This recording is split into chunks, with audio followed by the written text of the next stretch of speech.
Nabi Adam adalah manusia yang pertama kali diciptakan Allah dengan tangannya sendiri.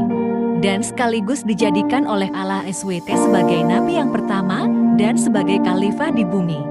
Oleh karena itu Nabi Adam dilebihkan oleh Allah dengan ilmu pengetahuan alat untuk menggala dan mengungkapkan benda alam yang ada di muka bumi dan dibekali pula ilmu tentang hukum alam, sunatullah. Sebab itulah Nabi Adam ketika ditanya tentang nama-nama benda itu.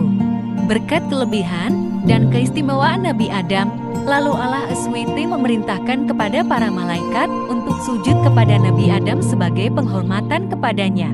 Kemudian setelah itu, berkumpullah para malaikat dan berbaris mengelilingi Nabi Adam, lalu bersujud sebagai penghormatan kepada Nabi Adam.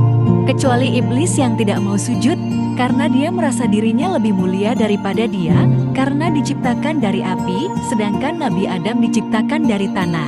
Dan api inilah yang menyebabkan iblis itu sombong, lalu Allah mengeluarkan iblis itu dari surga dan dikutuk buat selama-lamanya sampai hari kiamat. Allah SWT berfirman dalam Al-Quran Surah Syad ayat 77,78 yang artinya, Allah berfirman, maka keluarlah kamu dari surga, sesungguhnya kamu adalah makhluk yang terkutuk, sesungguhnya kutukanku tetap atasmu sampai hari pembalasan. Nabi Adam menghuni surga.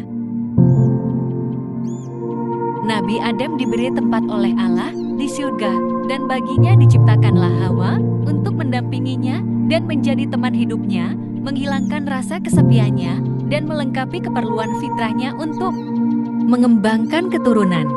Menurut para ulama, Ibunda Hawa diciptakan oleh Allah SWT dari salah satu tulang rusuk Nabi Adam yang di sebelah kiri di waktu dia masih tidur, sehingga dia terjaga, ia melihat Ibunda Hawa sudah berada di sampingnya.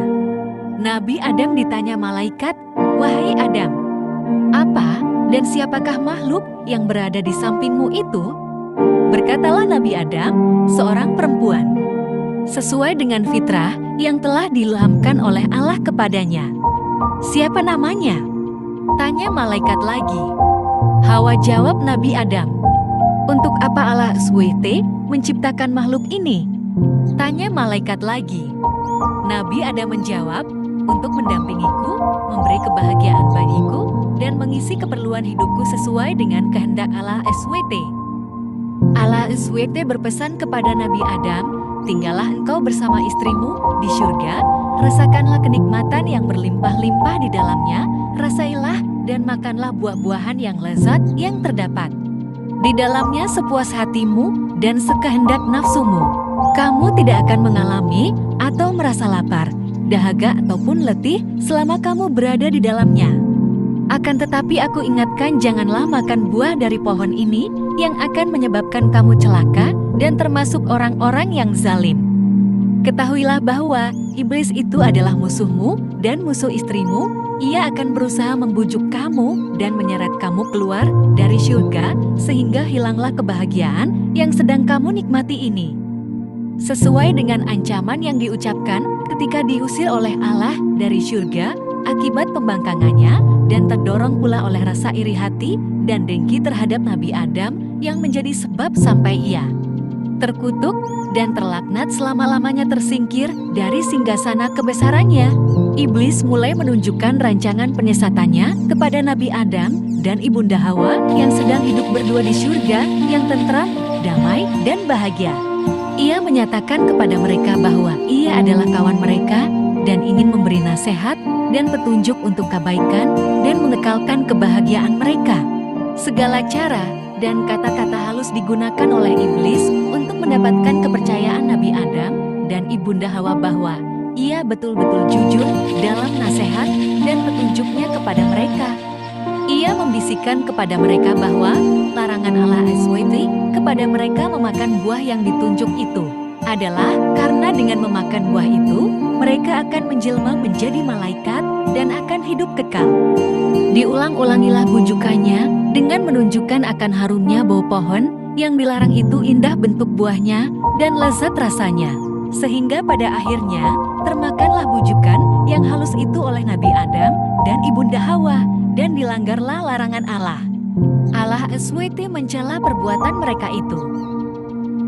Allah SWT telah menerima tobat Nabi Adam dan Ibunda Hawa serta mengampuni perbuatan pelanggaran yang mereka telah lakukan, di mana telah melegakan dada mereka dan menghilangkan rasa sedih akibat kelalaian peringatan Allah tentang iblis sehingga terjerumus menjadi mangsa bujukan dan rayuannya yang manis namun beracun.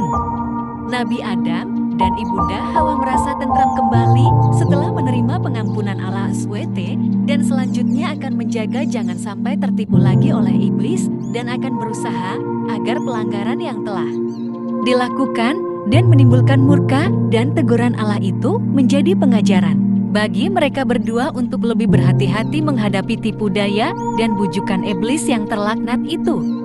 Harapan untuk tinggal terus di surga yang telah pudar karena perbuatan pelanggaran perintah Allah hidup kembali dalam hati dan pikiran Nabi Adam dan Ibunda Hawa yang merasa kenikmatan dan kebahagiaan hidup mereka di surga tidak akan terganggu oleh sesuatu dan bahwa ridho Allah serta rahmatnya akan tetap melimpah di atas mereka untuk selama-lamanya. Akan tetapi Allah SWT telah menentukan dalam takdirnya apa yang telah terlintas dalam hati dan tidak terpikirkan oleh mereka. Allah SWT yang telah menentukan dalam takdirnya bahwa bumi yang penuh dengan kekayaan untuk dikelolanya akan dikuasai oleh manusia keturunan Nabi Adam. Allah SWT memerintahkan Nabi Adam dan Ibunda Hawa turun ke bumi sebagai benih pertama dari hamba-hambanya yang bernama manusia itu. Awal terjadinya pembunuhan. Qabil dan Habil adalah saudara sekandung anak dari Nabi Adam dan Ibunda Hawa. Qabil sebagai kakaknya dan Habil sebagai adiknya. Kedua putra itu mempunyai sifat yang berbeda, karena itulah sering terjadi perselisihan di antara keduanya yang berakhir dengan pembunuhan Habil. Peristiwa ini berawal ketika Allah SWT memerintahkan Nabi Adam menikahkan Qabil dan Habil secara silang, lalu Qabil tidak setuju. Selanjutnya untuk menyelesaikan itu, Nabi Adam memerintahkan keduanya untuk berkurban. Siapa yang kurbannya diterima, maka ia berhak nikah dengan Iklimah seorang gadis manis, saudara kembar Habil. Ternyata korban Habillah yang diterima. Kemudian Qabil datang mendekati Habil dan berkata, "Sungguh aku akan membunuhmu." Lalu Habil berkata, "Sungguh Allah SWT itu hanya menerima korban orang yang bertakwa, dan seandainya kamu membunuhku, niscaya aku tidak akan membalas membunuhmu, sehingga kamu yang berdosa dan menghuni neraka." Lalu Qabil menjadi tambah marah dan membunuh Habil. Kemudian Allah SWT mengutus 2 ekor gagak untuk memberi pelajaran kepada Qabil yang telah membunuh Habil. Kedua burung itu berkelahi hingga satu di antaranya mati, kemudian gagak yang masih hidup itu menggali tanah. Gagak yang mati dimasukkan ke dalamnya dan ditimbuni dengan tanah. Dan Qabil tersentuh hatinya. Lalu Qabil mengubur mayat Habil sebagaimana yang dicontohkan burung gagak tadi. Si usai mengubur Habil, selama 100 tahun lamanya, dia tidak bisa tertawa dan tidak terlihat kemenangan atas dirinya. Lalu Qabil lari ke kota Aden daerah Yaman. Terima kasih telah menonton video ini. Sampai jumpa kembali di video kisah bergambar 25 Nabi dan Rasul.